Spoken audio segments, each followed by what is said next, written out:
Yosh bolalarda uchraydigan 3 ta xavfli holatlar. Ya'ni birinchisi sinusitdan keyingi meningitlar yoki renogenniy meningitlar deyiladi. Bu ham juda qattiq og'ir asoratlardan biri. Hozirgi kunda buni ham yechimi topilgan, lekin uzoq va og'ir holatlarda davolaniladi. Ikkinchisi angifibromalar, ya'ni burunni ichidagi hosilalar qonash bilan kechadigan, kattalashib ketsa jarrohlik amaliyoti ham qiyin holatlarda kechadigan asoratli kasalliklardan biri. Uchinchisi burundan suv oqish, ya'ni rinallikvareyalar deyiladi.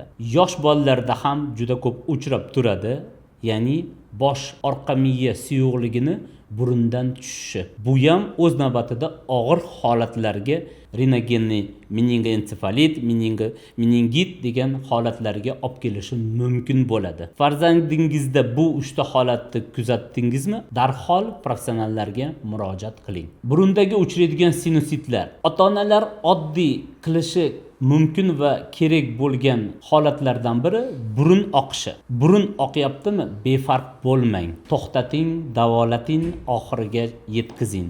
Birinchisi, burun ajralma, ya'ni burundagi kelayotgan ajralma tiniqmi? Bu ham ayanchli holatlarga olib kelishi mumkin. Ya'ni burun miya likvareyasi, ya'ni rinallikvareya degan tashxis bo'lishi mumkin. Bu holatda ham o'z vaqtida davolamasangiz, meningit, meningoensefalitga o'tib ketishi juda ham tez va ashaddiy bo'lishi mumkin. Ya'ni burundagi bosh miyani burunda bilan chegarasi teshik bo'lsa, burundagi oddiy shamollash ham meningitga aylanishi mumkin. To'g'ri tashxis qo'yib davolatib oxirigacha yetkazmadikmi, oddiy shamollashdan meningoensefalitga o'tib bemor og'ir holatlarga o'tib vafot etishi ham mumkin. Bolangizda burni tez-tez qonab turibdimi? Befarq bo'lmang. Bu bolalarda kechadigan yuvenil angifibroma hosilani belgisi bo'lishi mumkin. Ba'zi holatlarda qon to'xtatib bo'lmas darajada ko'p oqishi jihatidan farqlanadi va og'ir holat hisoblanadi. Qon ketishidan gemoragik shokka tushishi mumkin, og'ir koma holatlariga tushib qolishi mumkin. Shuning uchun bolangizni burnidan qon ketyaptimi? Befarq bo'lmang. Profmed servis klinikasi professional shifokorlar komandasi bo'lib, xalqimizga 10 yildan beri 50 mingdan oshiq jarrohlik amaliyotlari bilan, eng asosiysi garantiyaviylik jarrohlik amaliyotlari bilan xizmat qilib kelmoqdamiz. Agar sizda burun va halqumda burun to'sig'i, angifibromalar, adenoma gipofizalar va boshqa quloq kasalliklari, eshitish pastligi bilan bog'liq problemalar, shunga o'xshagan problemalaringiz bo'lsa, bemalol Profmed servis klinikasiga 24 ga 7 holatda murojaat qilishingiz mumkin.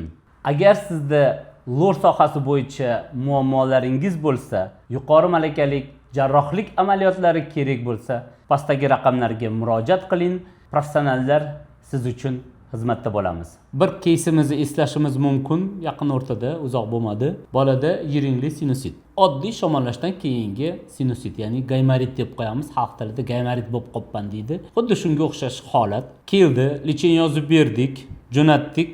Bir hafta 10 kundan keyin bemor ota-onasi telefon qilib, bosh qattiq og'riyapti, bemor yarim uyqu holatda, nima qilaylik deydi. Xo'p, keyin tarixini ko'tardik, qayerdan nima programmamizdan ko'rib qilsak, bir hafta burun kelgan, tashxis qo'yilgan, lecheniya yozib berilgan, statsionar davo yozib berilgan. Qayerda yotibsizlar, nima dori olyapsizlar, nima qilyapsizlar hozirgi kunda desak, hali boshlamadik lecheniyani, o'qishini tugatib olaylik dedik, unisini qildik, bunisini qildik, hali boshlamadik lecheniyangizni yozib berganingizni deb aytayapti. Bir hafta vaqt o'tkazgan. Bir hafta vaqt yetarli bo'ldi bolani meningitga olib kelishiga. Keyin infeksioniyda yotdi, oylab o'ziga keltirishga bolani to'g'ri keldi. Bu katta xarajat, katta vaqt va haligacha bolani bosh miyasi bilan bog'liq asoratlar uchrab turibdi. Shuning uchun befarq bo'lmang. Burni oqyaptimi? 3 kun, 4 kundan ko'p burun yiringli oqish davom etyaptimi? Professionallarga murojaat qiling.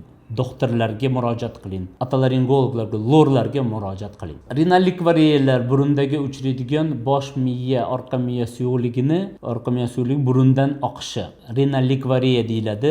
Bu holatdan bilinmaydi, katta asorat bermaguncha bilmaymiz. Prosta yuraveradi burnidan prozrachniy, ya'ni tiniq suyuqlik oqib yuraveradi. Boshini engashtirganda bu yerdan chikkillab oqib turadi. Bu holat bolangizda kuzatilyapti.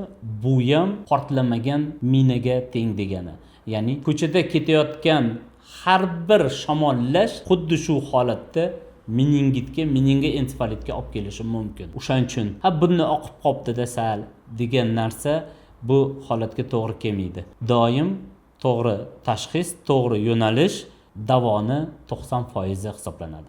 O'shaning uchun professionallarga murojaat qiling. Bu kabi operatsiyalar, renallik variyalar, o'smalar va og'ir holatdagi operatsiyalar, jarrohlik amaliyotlari Profmedservisda har kuni o'tkaziladi. Negaki professional komanda bor, professional anesteziologlar, apparaturalar yetarli darajada apparaturalar va eng asosiysi tajriba bor. Bu jarrohlik amaliyotlarini o'tkazadigan professional komanda bor. O'ylaymanki, bugungi ma'lumotlarimiz sizga foydali bo'ldi degan umiddamiz. Foydali ma'lumotlar bilan yaqinlaringiz bilan ham bo'lishing. Hammaga bahramand ko'ring. Sog' bo'ling.